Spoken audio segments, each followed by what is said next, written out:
Dan, you have 1.3 million on YouTube, 800K on X, 1.7 on IG. What I like about how you do it is you do it all in like 2 hours a day. I'm already writing this newsletter. Why would I spend the same amount of time writing a YouTube script, especially understanding the nature of focus and how ideas come? If I did both of those things, the ideas and the quality of both would suffer. So your entire media team is just... Is there anything Yeah. else? Yeah. I mean, that's like honestly Well, insanely impressive. Okay, so I want to talk about the system really you have for content, because it's not like you have a huge team. Like we're kind of in an age where there's tons of media companies, and you've really been able to do this kind of like just with a very, very small team. So I want to talk about that, but first I want to ask you, why did Elon Musk pay you 250 grand? I had an article that went way too viral for What, my 170 comfort zone. million? Views, yeah. Yeah. Likes were in almost 300K now. Yeah. But yeah, that was one I just had no idea would happen. And what's funny is people had been posting articles on Twitter more recently because people heard that it got an algorithm boost or something like that. Right. And so I'm like, okay, I'll just try reposting one of my recent Substack posts to there. It wasn't even an original one. It was off of my Substack, copy pasted directly. Sure. And it just started flying. And then it flew more over like the course of a week.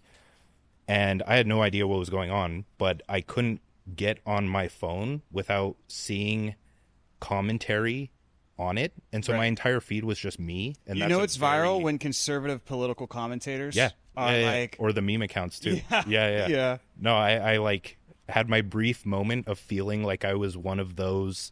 You were in the elite, accounts. you were in the Epstein class. Yeah. Well, I was, yeah. You I were was on like the the- elite level for a second. Yeah. The oddball out though, because you don't see content like that do that well. So it obviously got a bit of hate because the hook is how to fix your entire life in one day. It screams self-help. I thought it was a bit deeper inside of it. That's kind of my strategy, is like shallow then deep. But yeah, it attracted a fair amount of hate, fair amount of love, met some cool people, a lot of cool connections. But Elon Musk retweeted it, and then they started the $1 million article challenge. Right. Everyone went up in flames because they're like, well, Dan should win this Yeah, because yeah. he's the one who inspired the challenge. Then that boosted the article more. And I didn't end up winning the challenge, but they gave me like a participation But you trophy. would have won. Yeah. Oh, yeah. And that would by have a been the long million. shot. So they gave you the 250K participation Which is great. I'll take it. Well, did Elon reach out directly? No. Oh, okay. No. Nikita did. Nikita's a cool dude. He's like the product guy. Oh, okay. He's the one that everyone complains to when there's something wrong with Twitter. So Gotcha. Yeah. Gotcha. So what was that like when that one is viral? I mean, you mentioned you got a lot of hate, and I asked you about it before, and you were like, you didn't really like it.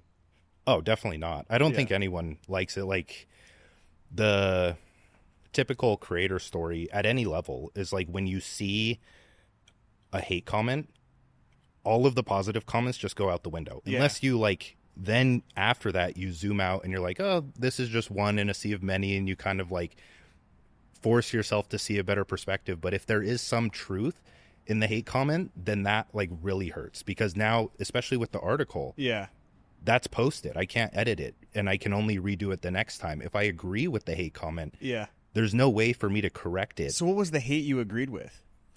That mostly that the title was shallow, Yeah. where it's like how to fix your entire life in one day. Oh, Sure. nobody can do that in one day. But the whole, like, I wouldn't say gimmick, but the point behind the article is like, this has the potential to at least change the direction of your life Sure. if it really hits for you.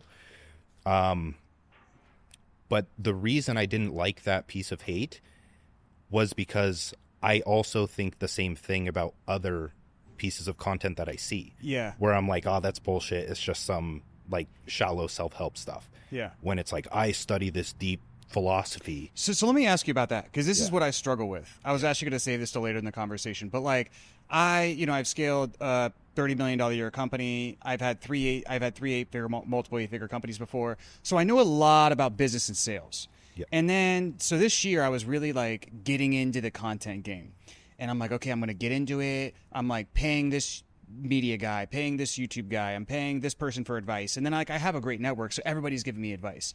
And you learn this whole system of like, okay, well, you know, certain topics hit on YouTube, right? And I'm just using YouTube as an example, but it could be any social platform.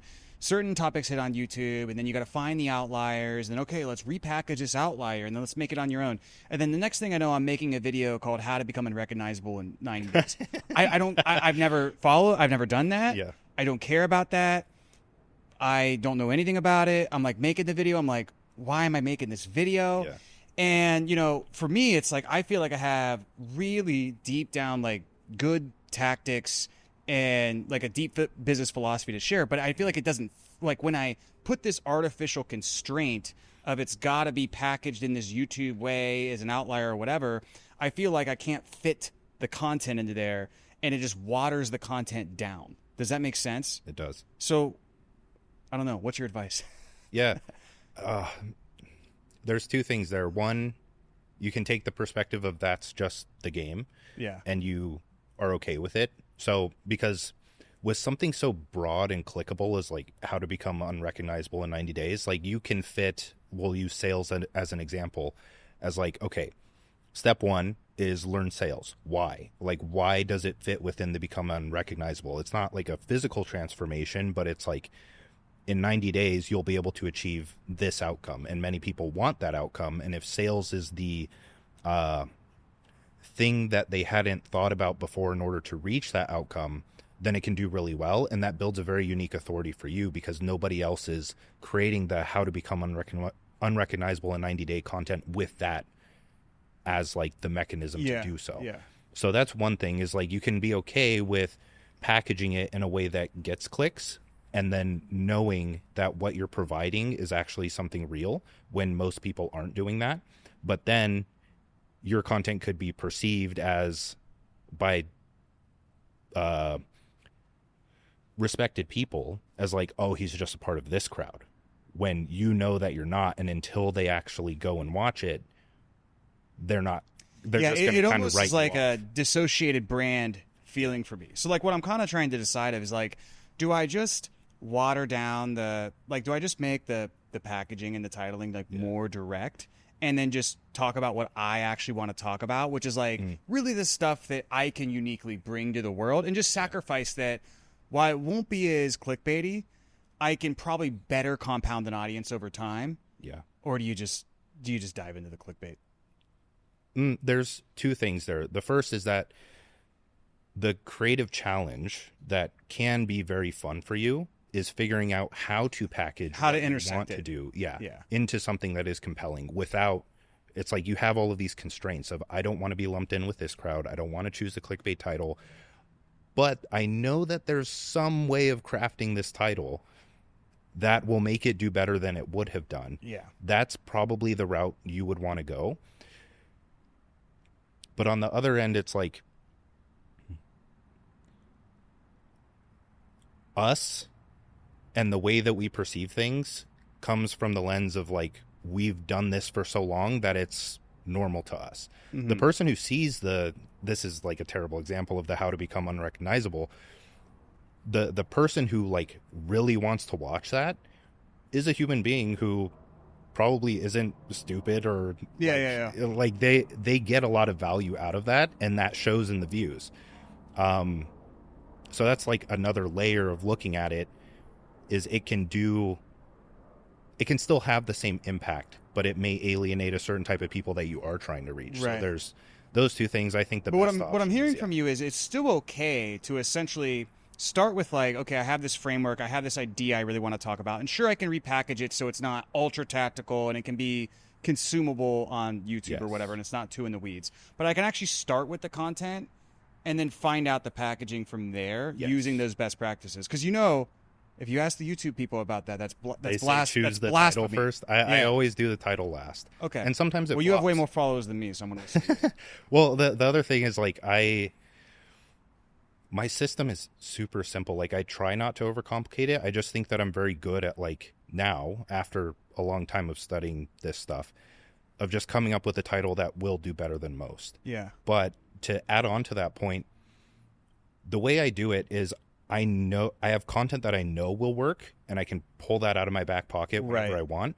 And then there's concepts that I really want to talk about, and I don't know if they'll do well. So like growth content and experimental content. Right.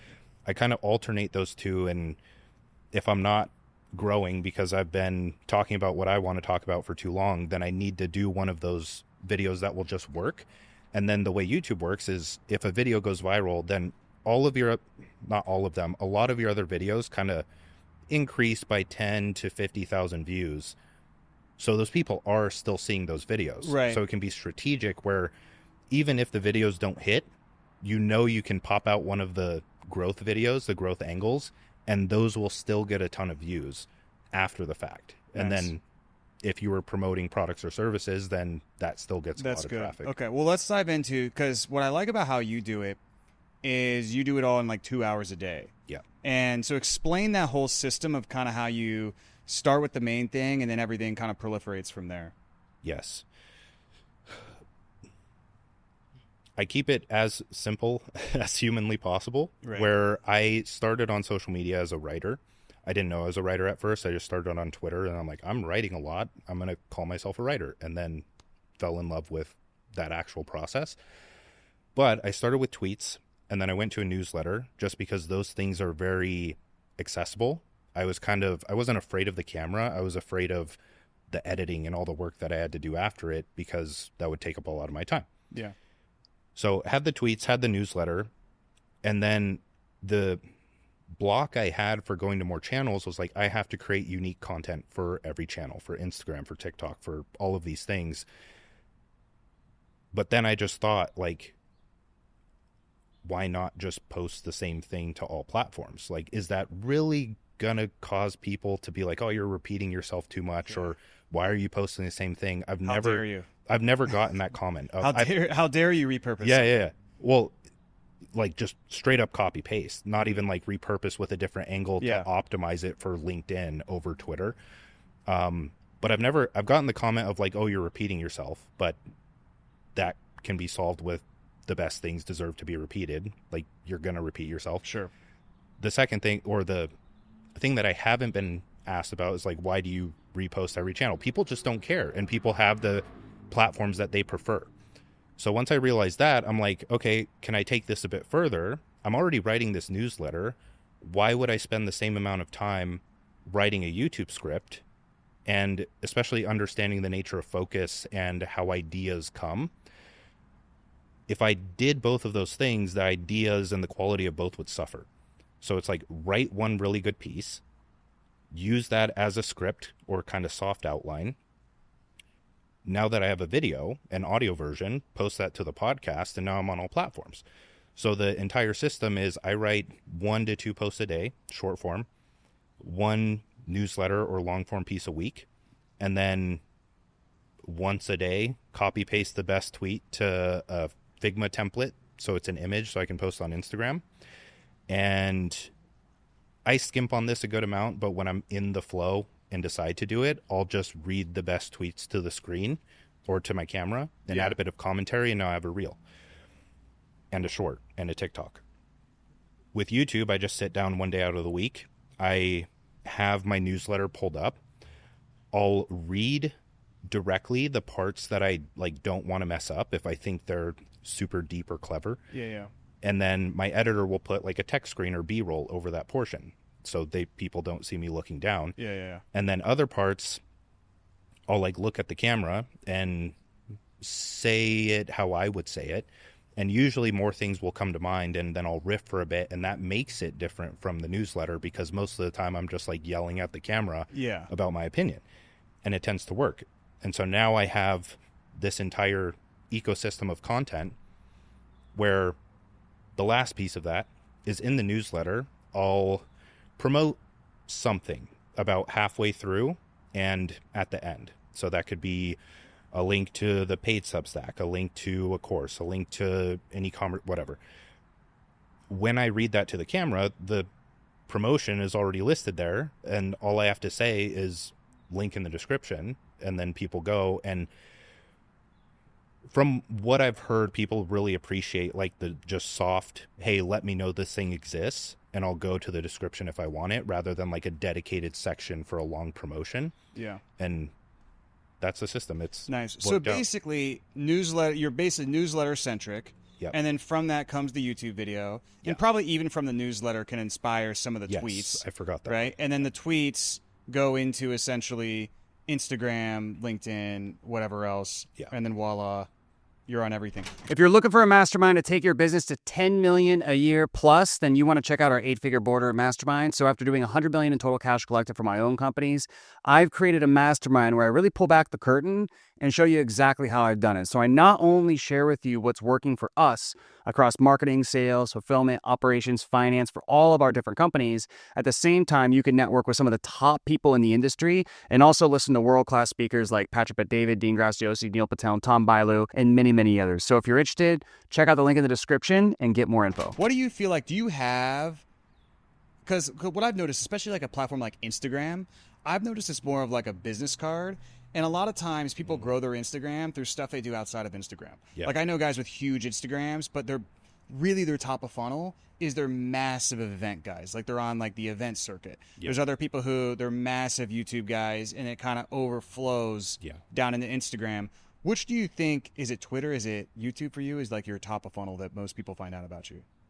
YouTube, honestly. You would say, yeah. Yeah. Yeah. So that's interesting. So, and do you send the YouTube out to your newsletter too? No. All those views are just organic. When I post the YouTube video, I'll like post it to Twitter and my story. And one little tip there, because I see a lot of people do this wrong, is when you promote a link, be it on Instagram or in your story, like the hook still has to be there. Everyone complains about Twitter or other platforms like throttling links or promotions, but all they say is like, I just posted a video, go check it out. Right. It's like, for me, you got to sell them. I rewrite a tweet. Like I don't even like say, here's the video, watch it. I have like a straight up hook as if I'm writing a Twitter thread with a colon and the link right there. And me promoting my newsletters or my YouTube videos gets about like half the engagement as my normal posts. But when other people do it, they get like 10 to 50 likes depending on their following. And it's like a fraction of their normal engagement.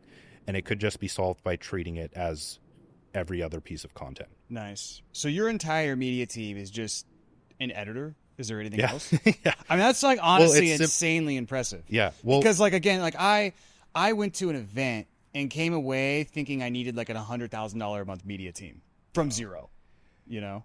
There's definitely perks to it. I haven't done it, so I can't say if I'd be more effective if I did that. You're doing pretty well. Yeah. Well, that's the other thing is just keeping it, again, as simple as possible. My editor and I will try to do more complex, like video essay style videos with animations and more thought out B-roll and less text screens and all of that stuff.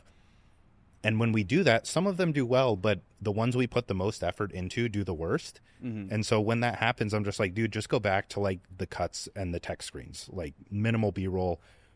Just people are probably listening to this on a walk or in their car and they don't care what I look like. I was making fun of that one the other day, and I said that I don't think I've ever seen a YouTube comment on any video that's like, man, I wish you could add more animations and B-roll and editing to this video. Yeah. Like, I don't think anybody ever thinks that. I think what really matters is just the content. Yeah. You know, not that animations or B-roll are bad or whatever, but they have to enhance the message. Yeah. And I think a lot of editors just edit for the sake of editing. Yeah. If that makes sense. Yeah, there's perks to it. I think it has to match the personality where you're in the fitness space. You know Greg Doucette?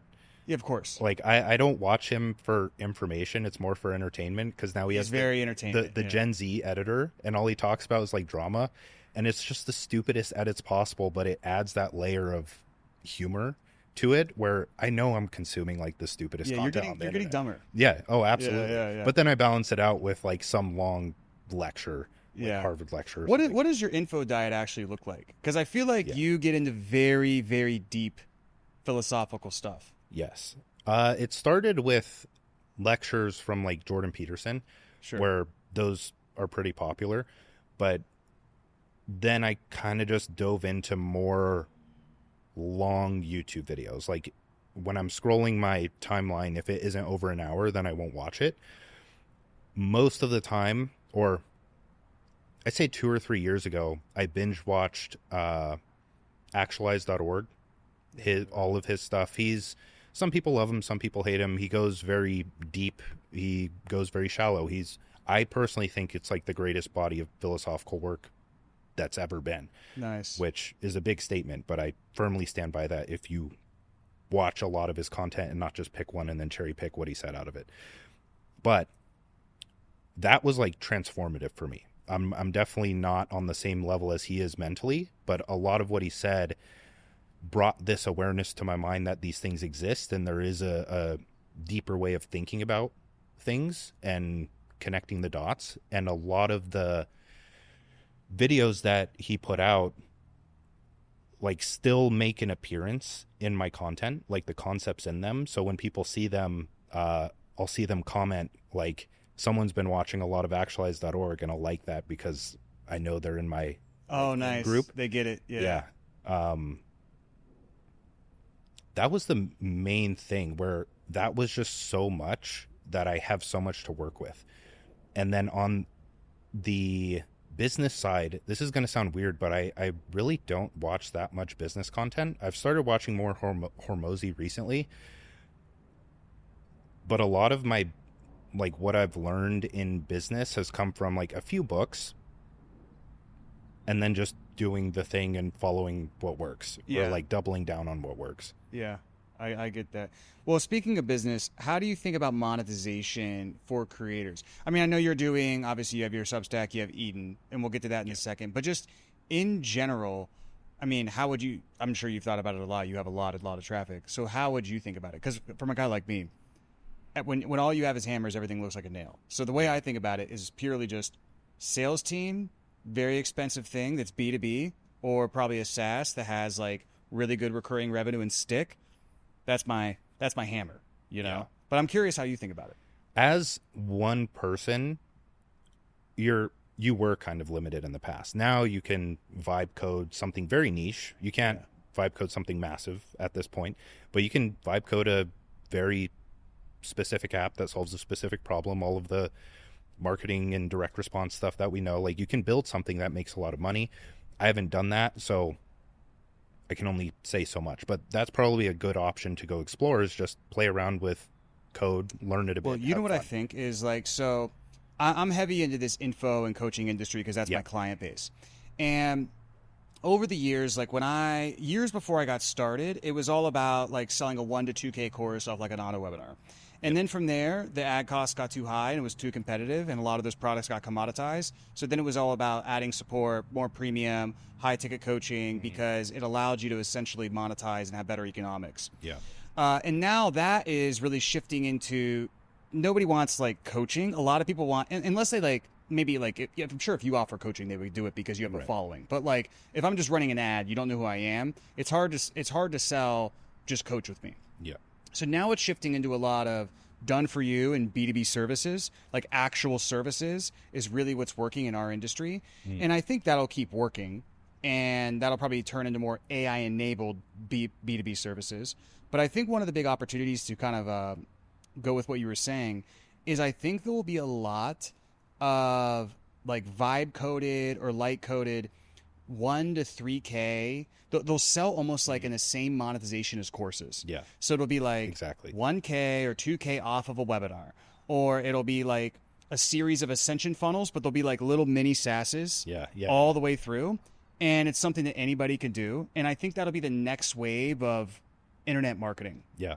I thought of that literally as I was lying in bed last night. No, I made a video of it. The thumbnail is info products are dead, which I don't believe. I feel like info will always, if it's specific to a person and it's your way of doing things, then AI, well, it's curated in the way that makes sense to you, right? Yes. But I think what is different is it's dead if nobody knows who you are, and it's pure info, right?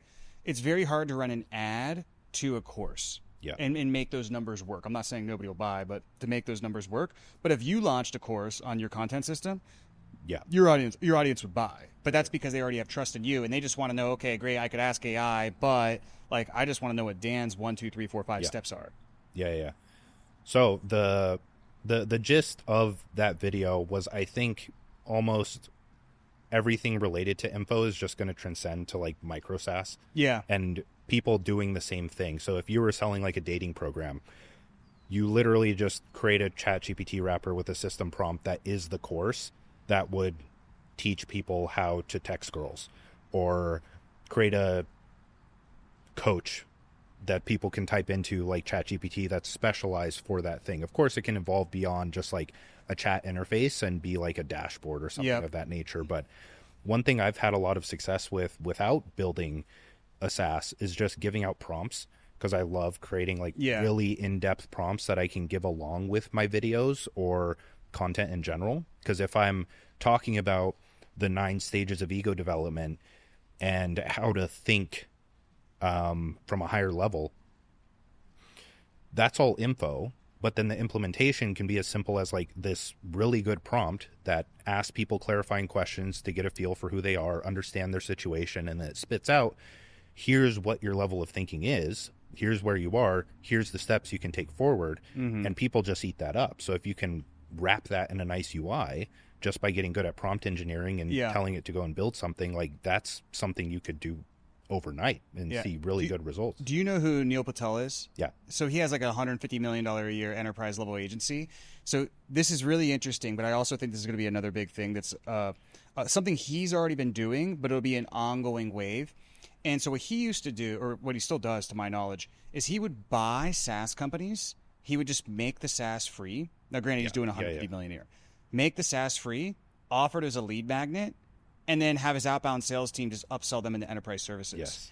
And so I even thought about doing this for us is like there's like a lot of call review softwares where like, let's say, it's like an interface essentially, and then the AI is trained based on my sales content or recordings that are good or what have you. You can upload your calls and then it grades them in real time, or your sales team's calls grades them in real time against what my sales training is. I don't need to make money from that. Yeah. But I could offer that for free and then have my outbound team, or a low ticket product, and have my outbound team essentially call those people and then upsell them into, hey, like we noticed the grades on your sales reps are 3 out of 10. Yeah. Do you want better sales reps? Yeah. And I think there'll be a lot more stuff like that, which I actually think is pretty exciting, because it's like, at least people are probably at least more likely to use it, and I think people will learn more just through going through that stuff. Yeah. I think the obvious objection here is like, oh, well, can't people just create a custom GPT like in ChatGPT? It's the same thing. You upload your files to it, you add a system prompt, people chat with it, you're good to go. You can create anything from that, and people are already using that as a lead magnet.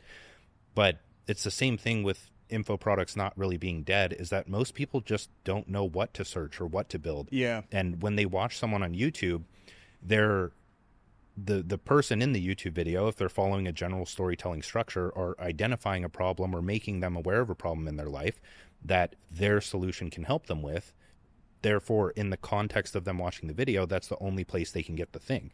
So if you have the custom GPT with a nice UI that you vibe coded, that's just as valuable as someone going into create a custom GPT, but they wouldn't have done that otherwise without you, and you're now the one sparking behavior change. Yeah, exactly. And they're associating that authority with you, and now they're in your funnel. But you know what I think it's so powerful too? I had a mentor, this was back when I first started, and he was saying when you want to produce content or produce information, you don't want to teach people something. What you want to do is change their behavior. Yeah. Because if you change their behavior, like it could be as simple as like maybe you say something and it's in regards to somebody's morning routine. Yeah. And let's say they pick up a tactic out of your advice about a morning routine or something. In a weird way, it's anchored to where every time they're doing that, it's reminding them of you. Yes. And I think even with some of this like AI coded type of lead magnets, you could essentially do the same thing. Like we've thought about like coding we have really good tracking sheets for sales teams. And even like also, if you have a big sales team, paying out commissions is it's just a whole pain in the butt. Yeah. So if I just gave that away, and now you're using my tracking sheets or you're using my commission software to pay your sales team, well, every single time you're paying your sales guy and you're like, man, I just wish he would close more, you might think of us. So I think that's an interesting thing to think about, is like the behavior change element of it. Yeah. I mean, I still wake up every morning and get sunlight in my eyes because Andrew Huberman. Yeah. Every time I hear It's the funny word, how everybody says that about Andrew Huberman, and but it's that advice probably, has been around a long time. It's I don't know not, how he owned that category, but everybody says that about Andrew Huberman. yeah. Same thing. Every time I hear the word habits, James Clear pops into my head just Right. because he owns that category. It's like hard to, there's definitely a formula for how to spark behavior change. And that usually comes in the form of storytelling, because it is like teaching people how to do something, but it's following the like problem, make them very aware of the problem, and then unique way of giving them the solution so that they're interested enough to try it. Because people could watch my video on having a morning routine, but unless I have like that one unique thing that I personally found and experimented with and was like, I'm going to keep this in my routine because it provides this benefit that no one else has ever talked about before. Maybe some people have, but it's the first time they're hearing it. Then when they try it, they associate it with me. Mm-hmm. And I call that concept time under attention. So like, if you think of short form social media, they're probably spending 20 seconds to a minute with you once they scroll on your post. If they watch a YouTube video, they're obviously spending a lot longer. If they watch podcast, a lot longer. If they read an article, same amount of time. If they read a book from you, and you have like so many opportunities to spark that behavior change, then that kind of locks them in. So the book, in my eyes, and why I wrote 2 books is for that reason, is even if they didn't sell that much, it would like solidify me in the minds of the people whose lives I impacted. Yeah, that makes sense. So one of the things I learned from you was creating the ultimate guide instead of like a lot of people prompt AI differently to try to find, let's say, like the YouTube hooks or the Instagram hooks. But you had a different way of doing that. Can you talk a little bit about that? Yes. Remind me of the ultimate, like the. So it's like there's you would upload a lot of stuff into the AI, and then instead of being like, hey, this is what good looks like, can you make something like this? You have a prompt essentially, right, and it creates the guide. And then, does that make sense? Yes. So the way that I like to think about using AI when I'm trying to accomplish something is that if you've used AI ever in your life, you know that if you just tell it to do something, it's going to get mediocre results if you know what you're doing and you know what good looks like. Yeah. So for something like writing tweets, if I ask AI to write tweets, just like... it's garbage. Yeah. For my level standard, it's like, I'm never, ever going to post this. So I need to teach it how I write tweets. But if someone doesn't know how to write tweets, they can still use that same way of thinking to get a lot better results than they would have just going about it blindly. So in order to teach the AI about writing tweets, you need to find an expert that you trust and you like their methods of doing. Let's say you find a YouTube video from Matt Gray who talks about, I don't think he has one on writing tweets. Imagine I had a video on writing tweets. Someone takes that video, transcribes it, puts it into AI, and says, hey, break this down into an ultimate guide, because there's a lot of stuff in the video that you don't really want there, and you want to narrow down the context. Look that over, read it. Now you've learned a bit. Then I take a meta prompt, which is a prompt that creates prompts, and I'll send that to a separate AI chat, and then it'll ask me like, okay, I got it. What kind of prompt do you want to create? And I'll say, I want to create a prompt that helps me write tweets. We're going to do this in 2 phases. The first phase is going to be context gathering. I always add that to my prompts, which is pretty much get all the information from me that you need to write a good tweet. That could be content pillars, that could be the actual ideas, that could be sources of inspiration, so on and so forth.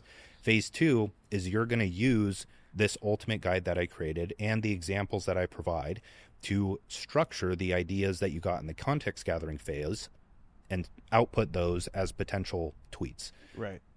And then along with that message, I send the ultimate guide. So it has that. And then I'll copy paste maybe 10 tweets, high performing tweets that I know will just do well, because I'm trying to pull the structure from them. So I'll go to people's Twitters. You can use an extension like Super X or Tweet Hunter X, and that'll just show their top tweets. Mm-hmm. And then you find one that you like, copy paste it into there. Once you have 10, send the prompt. You'll be surprised with the results. And you can also skip the part of gathering information and just go straight to the source. So you can take those 10 high performing tweets and just be like, hey, I want you to break down exactly why these work. The hooks, the psychological tactics they use to capture attention, Right. why they get so much engagement, and turn it into an ultimate guide. Then you send the meta prompt, say, I want to create a prompt that writes tweets, give it that ultimate guide, and now spits out a prompt that when you send, asks you questions for ideas, and then leads to a lot better tweets that you would have written. And the way that I'm going to use it is essentially taking that and then using something like Eden, there you go, to be able to come up with like, hey, what are good ideas for even tweets or short form content, etc. So pivoting to that, so out of all ways you could have monetized your audience, you chose a software company. After a lot. After the course phase, yes. Yeah, okay, after the course phase. So what drove you to that? Like, what was the big reason you wanted to start that? There's a bit... Okay, so part of my philosophy for life is that I have to wake up and have an interesting challenge or meaningful challenge to pursue. When I kind of like observe society and how it works, and I always feel bad saying this, but if you go to Walmart and you're like, I don't really want to live those same lives as them. Yeah, the airport especially, it's like people just don't seem happy. They don't seem energetic. They don't seem interested in something. There's not that like fire in the belly. Like I want that. Yeah. And so that led to me thinking about it a bit more and seeing that, okay, when you get a job, especially at the age of 18, 20, however old, you tend to have these tasks that are like require you to learn and acquire skill up until a certain point, and then it becomes really repetitive. But since you're kind of dependent on the paycheck and you're at the age where you have so many responsibilities, the thought of doing something different really doesn't cross your mind, and you're not, since you're in this repetitive line of work, you're not really thinking about that anyways. You're not continuously exposing yourself to something novel. The same thing goes for the school system in many cases, where you kind of learn up until a specific point, and then it hits this curve where you're like, I'm not really interested in this anymore. Exactly. And a lot of people like us will go and self-educate because we have the desire to learn more, pursue our own goals, acquire a certain set of skills. And so with entrepreneurship, I kind of figured, okay, well, that's the path of being able to continuously set higher goals, not for the sake of like achieving some form of status, even though that's definitely at play, it's human nature, but because I know that's such a meaningful way to live. The challenge requires me to learn, learning requires me to grow, growth feels very good, even if there were a lot of painful points along the way. So that's kind of the philosophy that starts this off. That's why I got into being a creator, to choose those things. But then there came a point where I'm like, I may only be able to go so far as one person, as a small team with an editor, with the whole course model. And so I need to do something bigger. I need to like increase the cap of how much challenge I can take on, because that's going to determine how much I can grow, and therefore how much fulfillment I can have in my life. So that's the reason behind the software, is because it seemed like this big, scary thing, especially when aiming so big, that like I was kind of scared to do it at first. Yeah. But I knew that the progression was there. And what's funny about what you said is like I completely agree. And for leading you to that decision, I think that makes sense. That line of thinking, I would say most people need to think that way. For a lot of people who are already doing a lot of revenue, one of the hardest things, I fucked this up a million times, is like, let's say I'm already, like, I'll give you the example. I just wrote a whole thing. I'm going to share it at our event next week. But I was at the pinnacle of pretty much our company's success. We were doing $4 million a month, 3.9 to be exact, but we were doing 3.9 million a month. And so we're pacing 50 million a year, and profits at an all-time high. And like, I felt like I climbed all the mountains in my business, right? And it's like, okay, like marketing, direct response, okay, I get that. I get the sales, I get, the fulfillment aspect, upsell, retention, like we got all that down. and I felt like I needed another challenge or another way to be able to scale up my skill sets. And what I did is essentially, instead of just doubling down on just doing more of what's working, I just started a bunch of new stuff. Like we started a whole co. I took on 8 clients and I consolidated down to 1. Then I took a medical company at $3 million a month. And honestly, what ended up happening is I just did one of these, just a big loop. Yeah. And now I'm back in the phase where it's like, okay, actually the hard thing is, and I think this is what I didn't realize. So it still aligns with what you're saying, but the hard thing is just being disciplined and okay, doubling down on what's working, and also taking something from, let's say, 40 or 50 million a year to 100 million. It is going to be new challenges. Yeah. Right. They just aren't like the dopamine type of challenges that you get from starting something new. Yeah. If that makes sense. It does. I'm sure I'll hit that when I get there. Well, but you could have started anything, right? Yeah. Why? I mean, I know Eden is tough, right? Yeah. And obviously it's a big goal you're striving for. Was there anything that you see something in the market or what have you that made you want to actually create this specific product? There's a lot, and that's kind of the why it's so hard, is because it's hard to like pick a direction and stay with it. The direction is actually there, but with a software, it's like you can build any feature you want. So it's like deciding what to build is the most important part, and being able to just focus on that and not get excited when Claude releases a new model that opens up a bunch of opportunities. And now we're building this form of agent, which we are, but it wasn't really it was an opportunity that I saw, but it was in my own workflow. Like as a creator, especially a writing-based creator, I just found myself using so many different apps for use cases that they weren't supposed to be used for. Like I use Todoist for jotting down ideas. I use Todoist for jotting down ideas. I use Claude for ideating. I use Notion for writing. I've switched around writing apps so many different times. I have my videos in Google Drive. I have all of these different things. And over time, I kind of just realized like these are all within the creative workflow. Like there is a process or a system here that makes a lot of sense. And I don't think people have exactly figured out what that's going to be with AI just yet. And when I say that, I want to highlight the word creative, because there's a very big difference between the meaningless work, which in the context of business, it has meaning, it has a purpose, you need to do it, but meaningless work that can just be done by an agent and you don't really care about the output. And then there's the meaningful or creative work where it's like, I don't really want the AI to do all of this. And when I see the output, I'm like, that kind of sucks. Like it needs to be a lot better. Yeah. And so we're trying to build a solution to that isn't so specific that it just alienates every single user.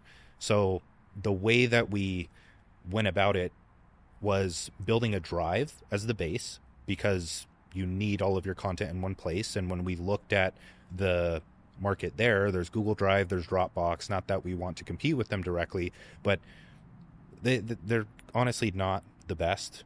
Right. And we can do a lot better, especially making it AI native. So anything you upload is transcribed, indexed, AI can reference it.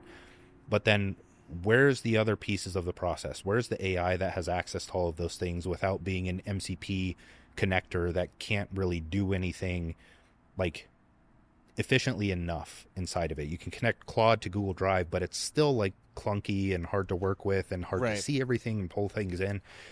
And then the agentic stuff, like just having the drive as the base enables so much with the AI that people don't really realize. Yeah, that's true.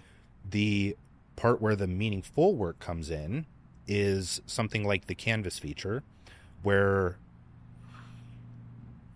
it's a canvas where you can drag anything from your workspace onto it, and you can connect certain parts to an AI chat. So I imagine I have this canvas, newsletter and outline at the top, a bunch of YouTube videos over here for research that I know some of the ideas I want to talk about are in those, and I can chat with those videos to get those ideas out. There's more stuff for my workspace that I know are just going to play a role, and then my short form content over here, so I can plug my newsletter into certain prompts to have it spit out ideas. And so there I'm writing my newsletter here, I have my outline here. It's a lot more intentional, a lot more crafted, and that's where most of my creative work is done. And then the meaningless work, for lack of a better term, can just be done by like, hey, here's a folder of all my previous change logs, documentation, blog posts, whatever. Here's all of the GitHub changes that went in this week. Create a new change log and get it ready to send to the list. And then boom, I can upload that ready to go. So it's still, I think it's shaping up a lot, but the past 6 months have just been really refining, like, how do we get this process really good without falling for the scope creep that could come, because there's just so much you can do with all of that. Like, how do you fit it tightly into one beautiful thing that people want to use? So, and then obviously this is going to require you, as you're scaling this, to go beyond a couple person team, right? Oh, definitely. So what do you think for you personally has been the biggest challenges that you're dealing with now, or that you foresee dealing with, that, you know, as you go from 10 people to 20 people and so on and so forth? Because that's a new thing for you as well. Yeah. And it's very different than the creative flow, right? Oh. Where Absolutely. Yeah. No, I've already struggled with that a lot, because we initially had like 8 or 9 developers, and that was in the Cortex days. So Cortex turned into Eden, long story, whatever. When we switched, the company, the dev team kind of downsized. So now we have about 5 developers, and myself, support agent, and like a generalist that helps around, kind of like an assistant.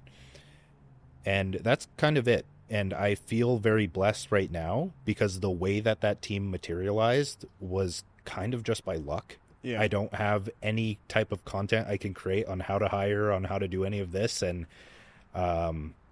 everyone on the team right now is very high agency, very good people. They're extremely good at what they do. But I'm just waiting for the moment where we have to hire, and the way that I think about it, and with everything that I've done in my life, we're going to study how to hire, and we're going to learn from people on how to hire, but then we're still going to have to go through the same mistakes that everyone makes in order for us to really learn it. So I'm prepared for that. I'm dreading it, but I know that eventually I'll learn how to do it well. Yeah, it'll be interesting to see how it affects your content flow, right? Oh, it's already affected. There's a reason why the best content that I make is on a Saturday.